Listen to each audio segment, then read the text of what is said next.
Hello friends नमस्कार। आसंतु जानिबा आजिर गुरुत्वपूर्ण खबर गुड़िक। 3 दिन रहिबो स्कूल छुट्टी। छात्र छात्री खुशी खबर। 3 दिन स्कूल छुट्टी घोषणा कले राज्य सरकार। परवर्ती खबर केउ राशन कार्डधारी को मिलिबो आयुष्मान कार्ड जानतु एमिति। गरीब एवं अभावी लोकंकु मागणा चिकित्सा जोगाइबा पई आयुष्मान भारत योजना करा जायछि। परवर्ती खबर रही 9 रे प्रधानमंत्री आसबे 10 रे आसबे राष्ट्रपति। कारण आसंता जनवरी 8 रु 10 तारिख 3 दिन धरी भुवनेश्वर रे अष्टादश प्रवासी भारतीय दिवस कार्यक्रम अनुष्ठित हेबो। परवर्ती रही गुरुत्वपूर्ण खबर मिशन शक्ति महिला धारणार प्रसंग। बड़ खबर बयान देले उपमुख्यमंत्री।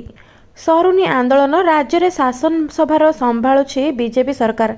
नुआ सरकार लोकमानक नुआ आशा होइतिबा बेले विभिन्न अभियोग पुणी मुंड टेकिलाणी। 9 मास होला दरमा पाई नथिबा अभियोगर राज्य रास्तार हजार हजार महिला विक्षोभ प्रसंग गृह रे हंगामा सृष्टि करिछि। परवर्ती रही महिला छकिछंती पांड्यान।